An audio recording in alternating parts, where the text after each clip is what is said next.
کہ یزید پلید کے بڑے بڑے سیاہ کارناموں میں سے ایک سیاہ کارنامہ یہ بھی ہے کہ اس نے سیدنا امام حسین رضی اللہ تعالیٰ عنہ کی شہادت کے بعد اور مدینہ پاک کی بے حرمتی، قتل و غارت گری کرنے کے بعد اب یہ مکہ مکرمہ کی طرف چل پڑے۔ اب یہ راستے میں ہی تھے کہ مسلم بن عقبہ کو موت آ گئی، لیکن ان ظالموں نے اس کے مرنے کے بعد بھی یہ لشکر کو روکا نہیں، بلکہ یزید کے حکم کے مطابق حسین بن نمیر کو اس لشکر کا سپہ سالار بنا دیا گیا۔ اس نے جنگ کرنے کے لیے لشکر لے کر مکہ مکرمہ آ گیا۔ یزید کی طرف سے حسین بن نمیر سے کہا گیا کہ کچھ بھی ہو جائے قریش کی دھوکہ بازیوں سے بچ کر رہنا اور ان کے ساتھ صرف تیروں اور گھوڑوں سے مقابلہ کرنا، یعنی سلوح میں نہ پڑ جانا۔ یعنی دوسرے لفظوں میں ان کو کام ہی یہ دیا گیا تھا کہ لڑائی کرنی ہے، مارنا ہے، سلوح کی بات نہیں کرنی ہے، ان ظالموں کو مکے پہ حملہ ہی کرنا تھا۔ چنانچہ مکہ مکرمہ پہنچ کر حضرت سیدنا عبداللہ بن زبیر رضی اللہ تعالیٰ عنہ نے اس کے ساتھ بھرپور جنگ کی۔ حسین بن نمیر کے لشکر نے مکے کا محاصرہ کر لیا اور عبداللہ بن زبیر رضی اللہ تعالیٰ عنہ نے مسجد الحرام میں پناہ لی تھی اور اس نے حملہ کیا۔ منجنیق جو ہوتی تھی، یعنی جس سے غلیل کی طرح بڑے بڑے پتھر پھینکے جاتے تھے، انہوں نے آگ کے تیر بھی پھینکے، خانہ کعبہ کے پردے اور چھت میں آگ لگ گئی۔ مکے کا محاصرہ اور حضرت عبداللہ بن زبیر رضی اللہ تعالیٰ عنہ ان کے ساتھیوں سے جنگ جاری تھی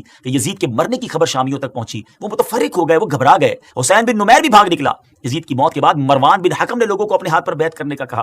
جب مروان بھی مارا گیا تو عبد الملک بن مروان نے اپنے ہاتھ پر بیعت کرنے کا اعلان کیا اور حجاج کو ایک لشکر کا امیر بنا کر پھر مکہ مکرمہ روانہ کیا۔ ان ظالموں کو چین نہیں آتا تھا، وہ پھر مکے پر انہوں نے بھیجا۔ حجاج مکہ مکرمہ پہنچا اور جبل ابو قبیس پر چڑھ کر اس نے پھر منجنیق جو ہے وہ نصب کی اور مسجد الحرام میں حضرت عبداللہ بن زبیر اور آپ کے ساتھیوں پر پتھر برسائے۔ آپ کو شہید کر دیا گیا۔ آپ شہادت کے متمنی بھی تھے، آپ کے دل میں یوں سمجھیے کہ شہادت کا جو شوق تھا وہ موجیں مارتا تھا۔ آپ نے اپنے ساتھیوں کو یہ کہہ دیا تھا کہ ہتھیار ڈالنے نہیں ہیں، جان جاتی ہے تو چلے جائے، کعبے کی حفاظت کرنی ہے اور ان باطلوں کے آگے جو ہے وہ سر نہیں جھکانا ہے، ان کے ہاتھ پر بیعت نہیں کرنی ہے۔ سیدی اعلیٰ حضرت کے ایک شعر پر اختتام کروں گا۔ وہ فرماتے ہیں کہ کروں مدح اہل دول رضا، پڑے اس بلا میں میری بلا، میں گدا ہوں اپنے قریب کا، میرا دین پارا انا نہیں۔ ہمارا دین روٹی کا ٹکڑا نہیں ہے کہ اس کو سیل کرتے رہیں، اس پہ کمپرومائز کرتے رہیں، جیسا دیس ویسا بھیس۔ یہ عجیب سا جملہ ہے، نہیں جناب، جیسا بھی دیس مصطفیٰ والا بھیس، سنتوں والا بھیس۔ یہاں عاشق